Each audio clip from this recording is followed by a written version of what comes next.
সেটা ভবানীপুরের অলিতে গলিতে সেই ফ্লেক্স লাগানো ছিল, সেটা ছিঁড়ে দেওয়া হয়েছে এবং নোংরা আক্রমণ লাগিয়েছিল। কারণ ফ্যাম ওখানে কোনো রাজনৈতিক দলকে উল্লেখ করেনি, কোনো রাজনৈতিক ব্যক্তিত্বকে উল্লেখ করেনি।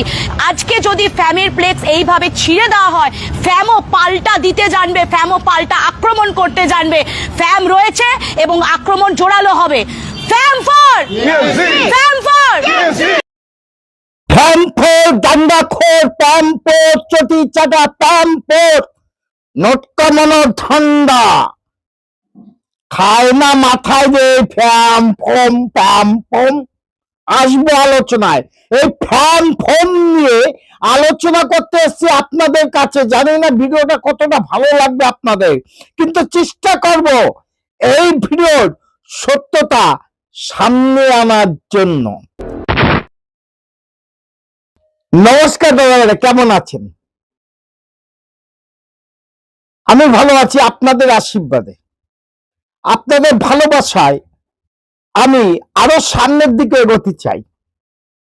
কিন্তু বর্তমানে পশ্চিম বাংলায় কত না কিছু দেখতে হবে,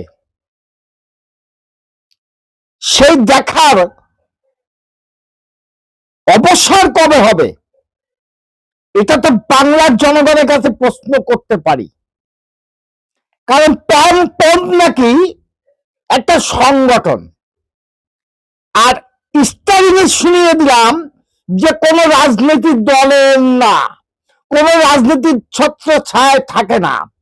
আমি প্রমাণ করে দেবো এরা আসলে চটি চাটা, এরা মাল কামানোর জন্য ওই পাম পম করছে, কারণ এরা অরিজিনাল চটি চাটা। তা যদি না হয়, এই যে পাঠার বলি কাকে বানাতে চাচ্ছে বাংলার মানুষ এখনো বুঝতে শিখেছে। কিন্তু আমিও বলে যাচ্ছি, ওই ভবানীপুরে মা কালীর বিসর্জন হতে চলেছে আগামী দিনে। চলেন প্যান প্যান ফাম ফোম ডান্ডার বাড়ি এদের নিয়ে একটা ভিডিও করতে। নাকি শুভেন্দুর গড়। আজকে শুভেন্দুর বাড়ির সামনে আমরা দাঁড়িয়ে আছি শান্তিকুঞ্জর নিচে। আজকে বলতে পারেন শুভেন্দুর গড় কিসের জন্য, কেন শুভেন্দুর গড়? শুভেন্দু কি করেছে বাংলার মানুষের জন্য? শুভেন্দু কি করেছে মেদিনীপুর মানুষের জন্য? তিনি তো নিজেকে গদ্দার প্রমাণিত করেছেন। তিনি তৃণমূল কংগ্রেসের হয়ে নেতা হয়েছেন, তৃণমূল কংগ্রেসের থেকে নেতা হয়েছেন, তারপরে তৃণমূল কংগ্রেসকে তিনি বুড়ো আঙ্গুল দেখিয়ে তৃণমূল কংগ্রেসকে তিনি লাথি মেরে তিনি চলে গেছেন আজকে বিজেপিতে। বাবা, শুনে খুশি হলাম যে তৃণমূল কংগ্রেস শুভেন্দুর হাতে লাথি খেয়েছে, এটা তো প্রকাশ করে দিলেন আপনি।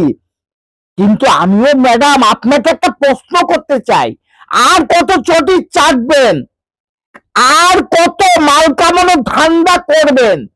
বাংলার মানুষ আপনাদের ধান্দা চিরতরে বন্ধ করে দেবে। আর আপনি বললেন যে বিজেপি থেকে রাজনীতি শিখেছে, ওরা মূর্খ, শুনে রাখেন। এই শুভেন্দুর পরিবারে ব্রিটিশ থেকে রাজনীতি করে। আপনি ভুলে যাচ্ছেন আপনার নেতৃত্বে শিখেছে এবং চিনেছে বাংলা না সমস্ত পৃথিবীর লোকে, সেটাও বিজেপির হাত ধরে। শুনে রাখুন আপনি। আর আপনার নেত্রী প্রথম রাজনীতির ময়দানে আসে এসেপার থেকে, ভুলে যেন না, আমরা কিছু ভুলি নেই। আপনার নেত্রী ল্যাং মারলো কাকে? কংগ্রেসকে। ল্যাং মারলো কাকে? বিজেপিকে। এখন বড় বড় কথা আপনারা বলছেন, বন্ধ হয়ে যাবে আপনাদের কথা। চলেন আপনাদের এই সততার প্রতীকের একটু দেখিয়ে দিই বাংলার জনগণকে আপনারা কেমন সততা।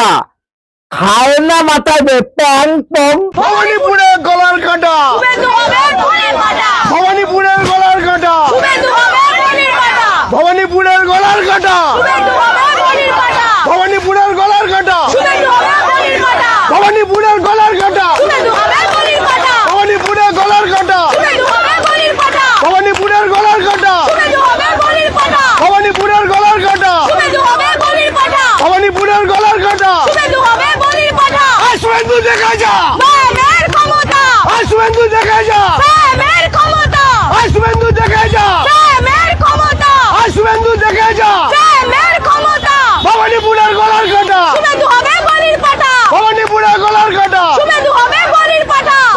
অনেক উত্তেজনা হয়েছে, এবার একটু শান্ত মাথায় শান্তভাবে আমার কথাগুলো শোনেন, শুনলে আসলে ভালো লাগবে। ইনাদের স্লোগানটা কি হলো যে ভবানীপুরের গলার কাটা শুভেন্দু হবে বলির পাঠা। আর ইনাদের মুখ থেকে শোনা গেছে যে আমরা কোনো রাজনীতির দল না। উনারা কাটি পর্যন্ত যেয়ে শুভেন্দুর চিরাদ্দ করে এসছে, তাই ওনাদের চিরাদ্দ সামনের দিনে করবে মানুষ। কিন্তু আমার একটা আশঙ্কা আছে যে এই পরিস্থিতির মধ্যে ইলেকশন কমিশনার এত কেন্দ্র বাহিনী আমাদের ট্যাক্সের পয়সা এই পশ্চিমবাংলা আমাদের শান্তির জন্য আনা হয়েছে, তারা কেন চুপ? কিন্তু ভবানীপুরে যে শুভেন্দু গলার কাটা, তাই চটি চাটাগুলো স্বীকার করে নিল। কিন্তু শুধু ভবানীপুরে না, টোটাল পশ্চিমবাংলায় আমার মনে হয় যে শুভেন্দু মনে হয় গলার কাটা। কারণ যেখানে যাচ্ছে জনসমুদ্র, মানুষ তাকে শ্রদ্ধা ভক্তি করছে এবং তাকে আশীর্বাদ করছে সামনে এগোনোর জন্য। কিন্তু এই চটি চাটারা বুঝে নিয়েছে যে এই ভবানীপুরে শুভেন্দু হলো গলার কাটা, সেটা স্বীকার করে নিল। কিন্তু গলার কাটার পরে যে বলির পাঠা, সেটা হতে পারে মায়ের দরবারে যদি কোনো বলির পাঠা যায়, তার মতন ভাগ্যবান আর কেউ নেই, কারণ সেটা মায়ের পুজো লাগছে। তা যে মায়ের পুজো লাগবে সে মা কি ভবানীপুরে থাকবে না বিসর্জন হতে চলেছে? এটা তো বাংলার মানুষের কাছে প্রশ্ন করে গেলাম। আর ইন্দ্রা বলছে ভবানীপুরে গলার কাটা শুভেন্দু হবে বলির পাঠা। এই যে স্লোগানটা, আমার ভাবতে কষ্ট, একটা সভ্য সমাজে এই অসভ্য কথাবার্তা এরা বলে যাচ্ছে, এদের বিরুদ্ধে কঠোরতম সাজা হবে আশা করি। কারণ গ্রেফতার তো হয়েছে, কালকে দেখা যাবে কোর্টের মাঠে। কিন্তু প্রতিবাদ করার একটা তাৎপর্য থাকা উচিত, কারণ আমিও কিছুদিন সংগঠনের সঙ্গে যুক্ত ছিলাম।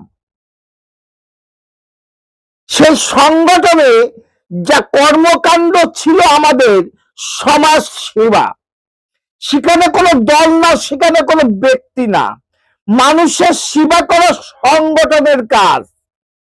আর এরা হলো শ্রোতি হিসেবে মাল কামানোর ধান্দা, প্যান পম।